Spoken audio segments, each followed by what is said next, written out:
Well, when the euthanasia law was introduced to New Zealand by ACT leader David Seymour and Brooke and Velden and euthanasia activists, we were told that it would be safe, that the safeguards were all in place and that nobody would be killed without their express request.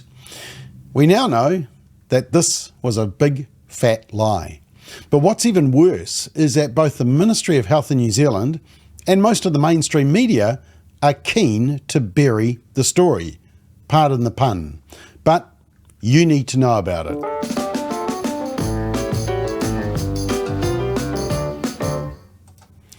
So credit to the New Zealand Herald, where credit is due.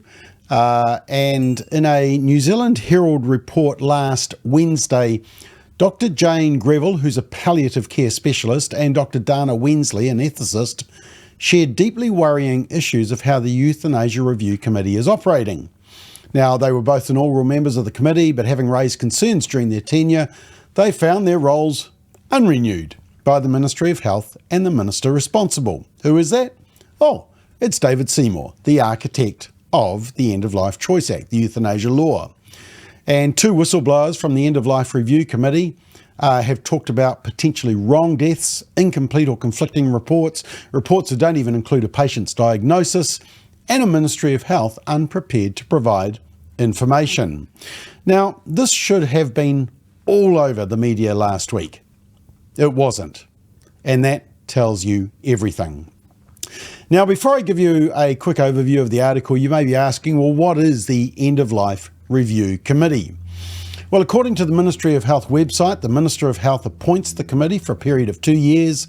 Secretary support is provided by the ministry, and the committee's role is specified in the Act, and they've got the following functions. Basically, to consider reports sent to it and to report to the registrar whether it considers that the information contained shows compliance with the requirements of the Act, and to direct the registrar to follow up on any concerns where there is not satisfactory compliance with the requirements of the Act.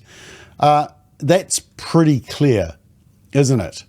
Basically, check every episode of assisted suicide or euthanasia and ensure there has not been wrongful death, that a fatal mistake wasn't made, literally. So here's the New Zealand Herald report. And it says this: 2 members of a committee tasked with ensuring assisted deaths complied with the law say the oversight process was so inadequate they would not have known if someone had died wrongly. The former End of Life Review Committee members said they were extremely concerned about how little information they received about patients' deaths and raised it repeatedly with the Ministry of Health and successive health ministers.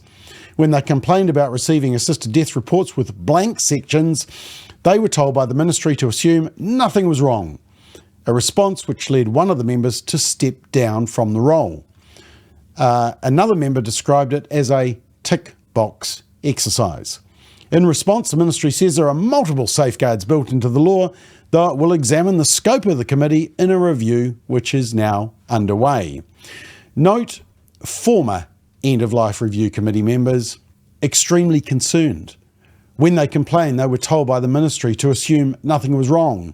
And worst of all, this bit, they would not have known if someone had died wrongly. It continues, palliative care specialist Dr. Jane Greville and ethics expert Dr. Dana Wensley were inaugural members of the 3-person review committee when it was set up in September 2021. In a letter sent to Health Minister Shane Reti in March, obtained under the Official Information Act, Greville said that while the introduction of the new law had been very smooth, the committee had been constrained to the point of irrelevance. That's what you call a smokescreen or a farce. A government committee designed to bluff the public, pretend the issue is being monitored, but keep even the committee in the dark. Members did not have access to basic material, including a patient's diagnosis, prognosis, assessment of capacity, or information which could help detect any hint of coercion. The time at which a patient had their lethal dose of medication was also not included, meaning the committee could not consider cases where death might have taken longer than expected. So the whole death with dignity claim may be a complete sham. I mean, there have been claims that an assisted suicide death with the medication used in some countries is not as peaceful as activists would make out, that it's almost like a waterboarding or a drowning to death.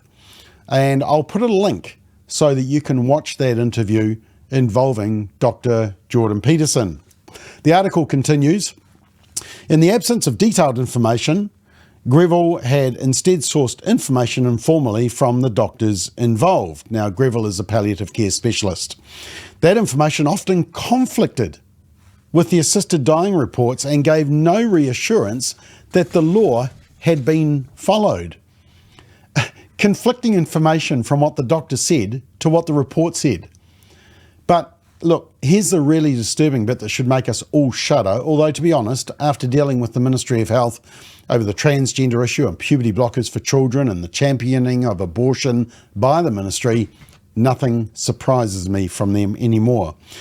The two committee members occasionally attempted to raise what they felt were important issues, but were told this was not within the scope of their role. Wensley became concerned about the unequal distribution of assisted deaths, noting that more of them were occurring in small rural areas than anticipated. When she sought more data to check her sense, it was denied by the Assisted Dying Secretariat. Small rural areas where there are less services, perhaps no access to palliative care, no access to hospice care, the so-called postcode lottery where assisted suicide may be the only option because the alternatives aren't there. On another occasion, a patient suspected of having frontal dementia who did not speak English was approved for assisted dying despite not having an interpreter present for their assessment. Greville said that because this information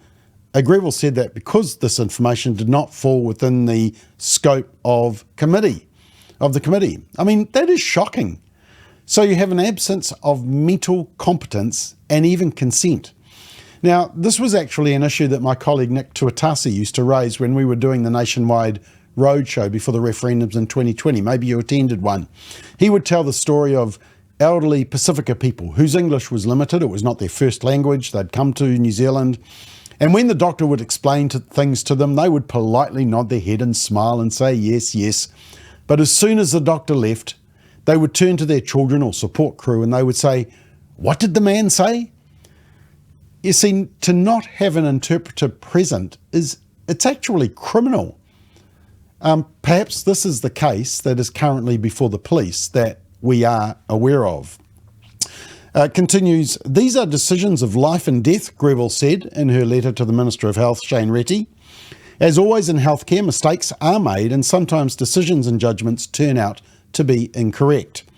Without adequate review, the processes and the practitioners are extremely vulnerable. She added, I am extremely concerned and have been for some time. You see, this was the reason we never had the death penalty in New Zealand, even though we may strongly believe that some people's heinous crimes qualify them for the death penalty, like the mosque shooter. We said no to the death penalty because people were concerned, what if we get one wrong? The reviewer of what's happening in our law says, I am extremely concerned. So are we. And then it says, the ministry spokesperson said the committee was supplied with all the information required for it to perform its role as specified by the law. Advice was sought on the scope of the committee and it was clear they could only look at the information provided in the death reports. Yeah, but if the information is missing or conflicts or is misleading, I mean, why would any ministry be reluctant to share more information when it comes to matters of life and death? It's a key question, isn't it? The ministry says nothing to see here, basically. Now, this is where it really gets troubling, if it's not already. Palliative care specialist Dr. Jane Greville applied to be reappointed, but did not hear back until March this year. She applied last, May, so over a year ago.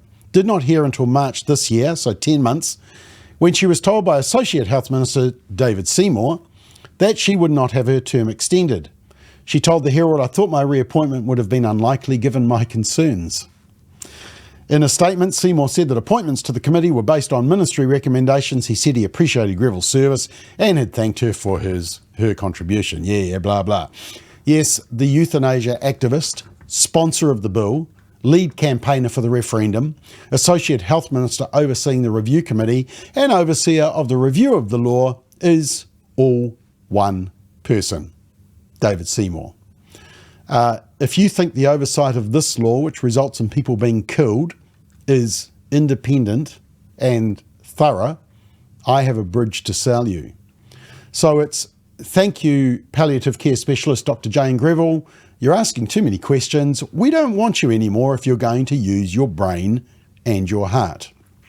Now, what about the other reviewer, the ethicist? Wensley's final straw came when she complained about a malfunctioning IT platform, which meant some assisted death reports were produced with blank sections. In response, the committee received a memo from the ministry which said they should, quote, assume no issues. The ministry spokesperson said a change in a separate platform run by the Department of Internal Affairs meant that when a clinician had nothing of note to report, it changed the form from nil to a blank. After the committee declined to accept this, the ministry began asking doctors to manually enter this data. A new IT platform is expected next year. Yeah, no rush, eh? It's only people's lives at risk here. Wensley, who is based at the University of Auckland, stepped down last October when her 2-year term finished. She told the Herald she had offered to serve another term, but after she received the memo from the ministry, she decided to resign because she felt it went against best practice. The ethics expert said that the assisted dying service was generally working well, and the health professionals involved were extremely capable, but the oversight process was the one piece of law which was badly lacking. Working well at ending people's lives, except for the oversight bit, the pesky accountability part. Now, Verrill, who was the Minister of Health at the time, Aisha Verrill, from Labor, replied to Wensley's letter to say that the issues she had raised had been recorded by the ministry and would be considered in future reviews. This is another way of saying, don't call us, we'll call you. This is a damning report, and credit to the New Zealand Herald for publishing this. The fact it wasn't the lead story on every other news platform when they regularly share other stories around each other shows just how much the media will promote euthanasia laws but won't hold them to account. Don't believe me? Let's have a look at the media coverage. Okay, there's a whole list of puff pieces there. More recently, right to die law still doesn't help them. Parents whose son dies say that assisted dying law is discriminatory. Sunday program, of course, was on their usual campaign, followed on their final journey, The Listener. It's bringing a sense of relief to many New Zealanders, but there's frustration. Here's stuff. Doctors reflect on emotional and rewarding first year. We even had the Herald. Apparently ending your life on a public beach as families walk past, which I think is an illegal act to do it in a public place like that. D-Day vet begs to die. And of course we got the reinsurance that, no breaches of the law. And the reason they can say that with confidence, this was in 2022, reassurance. The reason there's no breaches of the law is because we've sufficiently muzzled the review committee to ensure that you won't find any breaches of the law. And if you do, assume no issues. If you keep raising issues, we'll just take you off the review committee. Now, zip it. Yep, that's a lot of campaigning by the media, isn't it? but they totally ignored the significant whistleblower story. Credit to New Zealand Herald for exposing it though. Now, these are all aspects that opponents of the law, including Family First, raise concerns about and are now the very failures on full public display.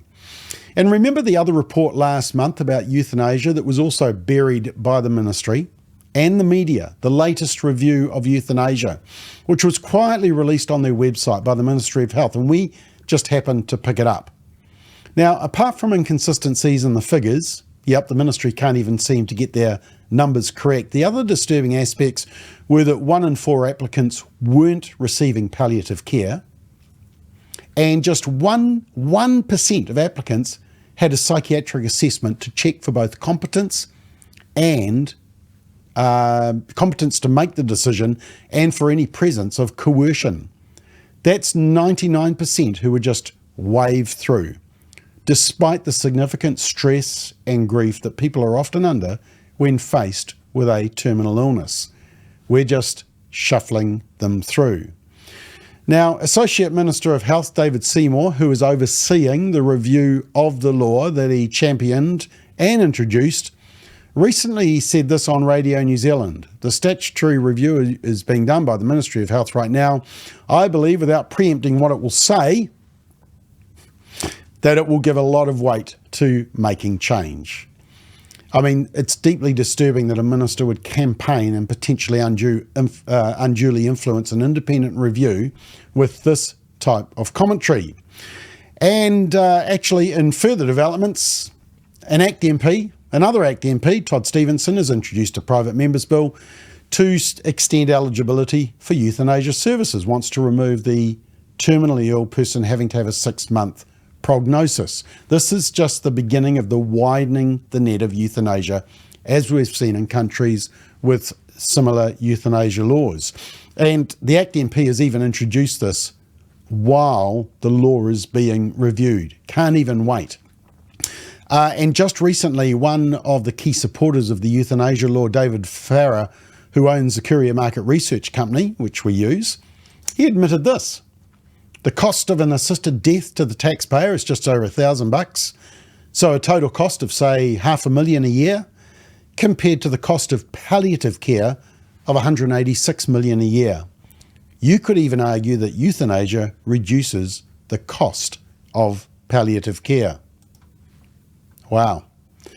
The law has introduced a new element of financial calculation and decisions about end-of-life care. But elder abuse is already a significant problem in New Zealand. About 80% of it remains hidden and unreported. We cannot ignore the possibility that dependent elderly people may be coerced into assisted suicide or euthanasia. At an individual level, the economically disadvantaged who don't have access to better healthcare, like people who live rurally, could feel pressure to end their lives because of the cost factor or because other better choices are not available to them. Is this why people in rural areas are more likely to want assisted suicide? It's a good question, but it's one you're not allowed to ask. The End of Life Choice Act only provides a right to one choice, premature death. There's no corresponding right to palliative care. So we're calling on the government to take their accusations seriously of these whistleblowers and not wait for the outcome of the euthanasia review that's currently underway. And we're also calling on the Minister of Health, Dr. Shane Reti, to remove David Seymour's delegation to oversee the review of the law. It's a massive conflict of interest that everyone can see except the politicians in charge. You can't put the fox in charge of the henhouse. And Dr. Greville's statement to the Herald should jar us all. She said, quote, "These are decisions of life and death," end quote. How many wrongful deaths will we accept? If it's your relative, you'd probably say none. Now, just finally, to show you how things can get, check out this BBC interview, recent one, of Canadian euthanasia and abortion doctor, she performs both abortions and euthanasia, Helen Wybe, I think is how you say it, which will give you nightmares. She does both abortions and euthanasias in Canada legally, and she's very, very excited. And the interviewer is Liz Carr, who is an English actress, comedian, broadcaster, an international disability rights activist, and is totally opposed to euthanasia laws. Have a watch just of this excerpt. Experience, what do you think the number one reason that people want made? The number one reason is autonomy, control. And what? And everybody's different in what they think of as autonomy and control. Yeah. So that would be about not wanting to lose that in their lives. Yes, control. They desperately want control. Like they want to say, it's now. And even we say, okay, well, I can get back here at 7:00. Is that okay? And they'll say yes, and they'll be so grateful that they can skip the last 2 days of their life. And I look at it and think, what you really needed was some more drugs, but you want my drugs, I'll give them to you. Apart from the fact I don't have the desire, I think probably I would be eligible under the Canadian law. Well, you'd have to be suffering unbearably, and you'd have to convince me that you were suffering unbearably. And from what you've said, don't worry, I know you're not going to do anything here now. And I'm not at all. I'm not scared.